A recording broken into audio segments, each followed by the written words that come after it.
Yeah, this is not the Supreme Court checking Donald Trump. This is the Supreme Court backing the Chamber of Commerce.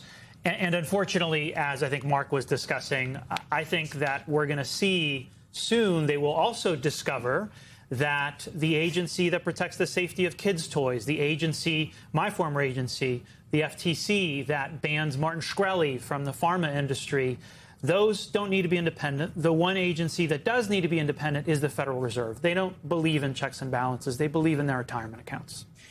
And Rohit, I do have to say, I share in the president's grievance a little bit that there was no guidance from Chief Justice Roberts about the actual mechanics of how and whether or not a refund should work. But despite Justice Kavanaugh's commentary on the potential for a refund being dispersed to companies and individuals, that it would be, quote, a mess, there is actual precedent for this working in the past. That's the harbor maintenance tax precedent of 1998, and that's when SCOTUS struck down an export tax.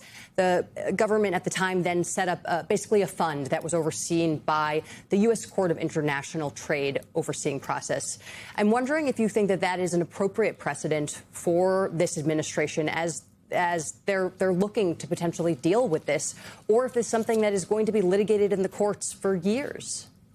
Yeah, well, remember, at first they told us that China was going to pay all of these tariffs, and it turns out that we all paid more for groceries, we all paid more for back-to-school supplies, we all paid more for Christmas gifts, and it does seem right now that the biggest businesses are going to get their refunds, and everyone else who borrowed on credit cards, sometimes paying 25%, may not see anything.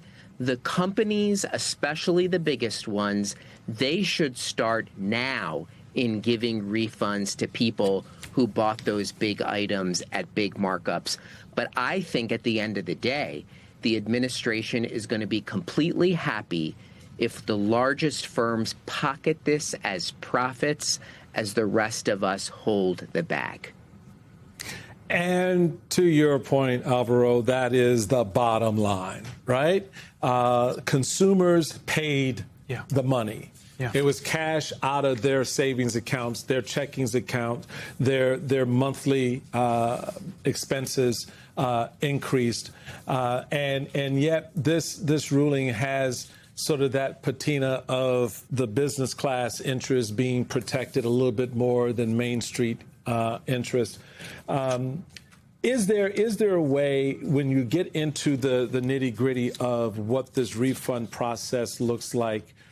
I love what J.B. Pritzker did, by the way. Yep, I think every governor in the state, in the country, should be preparing an invoice and send it to 1600 Pennsylvania Avenue, the Department of Commerce, Department of Treasury, Capitol Hill, and at least get everybody on the record to account for the money they took from the American people. We're talking about $175 billion. And we're asking the right question, which is, who's first in line? There's been some public reporting that I think we need to underline here, which is that Wired reported back in 2025 that Howard Lutnick's sons, Brandon and Kyle Lutnick, were going around buying up the rights to tariff refunds for dimes on the dollar. Cantor Fitzgerald has since denied it, but whether or not it happened, and there's a lot of reporting suggesting it did, unless we see companies do what Rohit is suggesting, of affirmatively saying, look, we will start giving these refunds right away, it will be the people who can afford lawyers, who can afford protracted legal battles, who will be first in line. And here's the other thing, which is that we are going to see prices. Are we going to see prices go down, right? Or are we going to see the same effect we did with COVID, where COVID hit, prices went up, the pandemic dissipated, prices stayed up.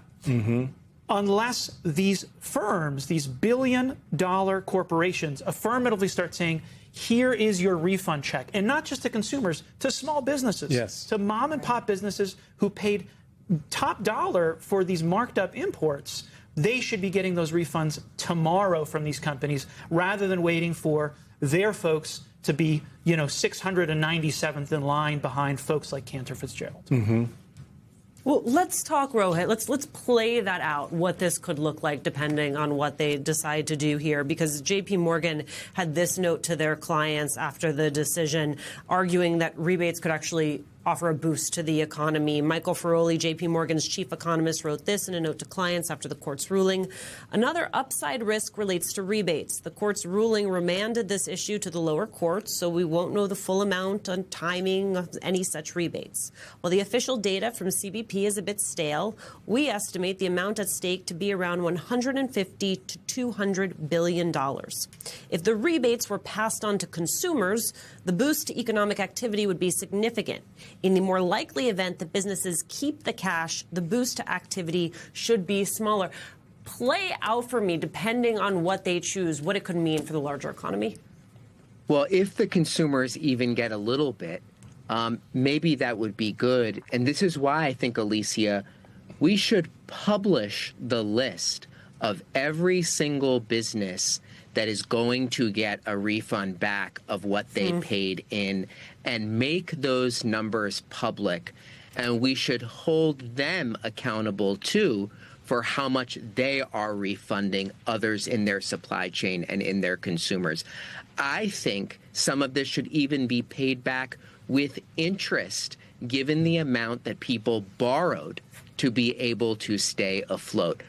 But I don't think the Commerce Department is going to make that information public.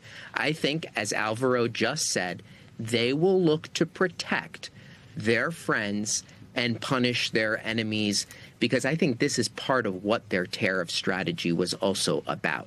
They wanted leverage over every single company. And fortunately, the court has taken some of that away.